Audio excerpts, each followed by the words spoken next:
ভাবে নিজেও ট্রেড করিনি।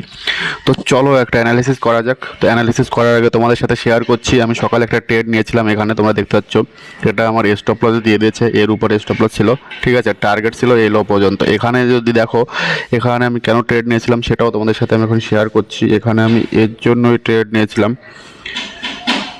দেখো এই লেভেলে আমি এর জন্যই ট্রেডটা নিয়েছিলাম, কারণ কি এখান থেকে মার্কেট যদি দেখো প্রপারভাবে প্রাইস অ্যাকশন বানিয়ে উপরে গেছে, ঠিক আছে। এখানে প্রথমবার এখান থেকে যখন গেছে উপরে, তো এখান থেকে যদি দেখো এখানে প্রথমবার, ঠিক আছে, এই জায়গাটাতে এর হাই ব্রেক করে এখানে লিকুইডিটি হার্ন করেছে। তো মার্কেট এর লো ভাঙেনি, এর লো ভাঙেনি, এর লো ভাঙেনি, প্রথম যে এখানে লো ভেঙেছে, ঠিক আছে, প্রথম সুইংয়ের লো এখানে ভেঙেছে।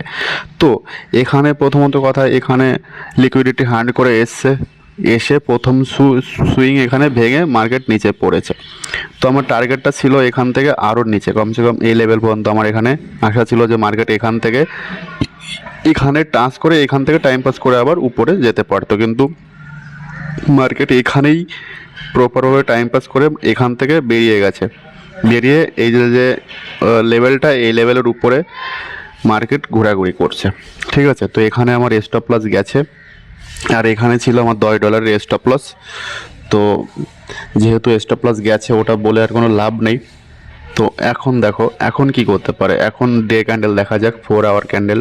তারও ডে ক্যান্ডেল যদি দেখি, ডে ক্যান্ডেলে দেখো মার্কেট এই যে লোটা এখান থেকে এসে এ লোয়ের নিচে টাইম পাস করে এখান থেকে আবার ব্যাক নিচ্ছে।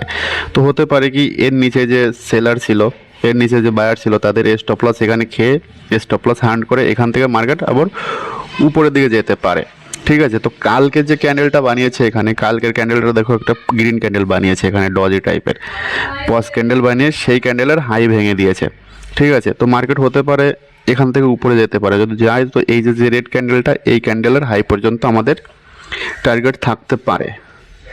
তো এখন ছোট টাইম ফ্রেমে আসি, 5 মিনিটে। 5 মিনিটে যদি খেয়াল করে যদি দেখো,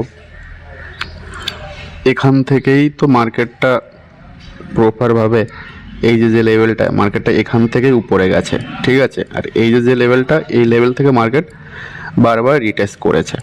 তো এখন যদি তোমরা খেয়াল করে দেখো, নেটওয়ার্কের এতই সমস্যা, তোমরা দেখো নেটওয়ার্কের এখনও কী অবস্থা।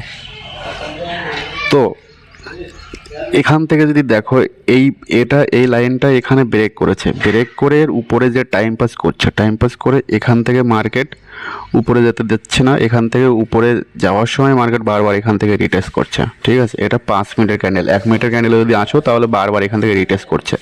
আর এর নিচে কি রয়েছে, এর নিচে কি এখানে সাপোর্ট রয়েছে, ঠিক আছে। এই যে রেজিস্ট্যান্সটা, এটা এখন সাপোর্ট বেনে গেছে।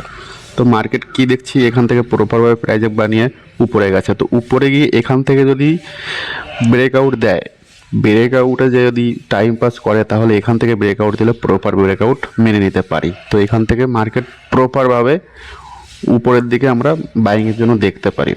আর এখান থেকে সেলিংয়ের জন্য যদি দেখো, তাহলে এই যে লোটা, এই লোটা এখানে ভেঙে এর নিচে এসে প্রাইস অ্যাকশন বানিয়ে এখান থেকে পড়তে হবে, ঠিক আছে।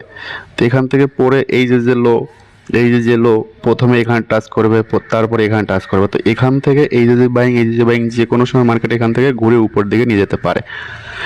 তো এখানে এই মুহূর্তে যদি সেলিং করতে যদি চাও, তাহলে ইন্তজার করতে হবে, এখানে অনেক সময় বসে থেকে তারপরে তোমার এন্ট্রি করতে হবে। আর যদি এর উপরে যদি ভাঙে, এর হাই যদি ভাঙে, এর লো ভাঙে এখানে টাইম পাস করলে এই যে লেভেলগুলো এখানে রিটেস্ট করতে আসতে পারে মার্কেট, ঠিক আছে। আর কিন্তু এর উপরে যদি যায়, এখান থেকে ঘুরে বা এইখান থেকে যে লিকুইডিটি, এই লিকুইডিটি নিয়ে যদি উপরে যায়, হতে পারে মার্কেট এই যে লিকুইডিটি রয়েছে, এই লিকুইডিটি এখান থেকে হার্ন করে এখান থেকে আবার উপরে যেতে পারে। যদি যায় তো এখান থেকে একটা বাইংয়ের জন্য দেখতে পারো। তো চলো, এই ভিডিওটা এই পর্যন্তই, আশা করি তোমরা বুঝেছো। চলো, বাই।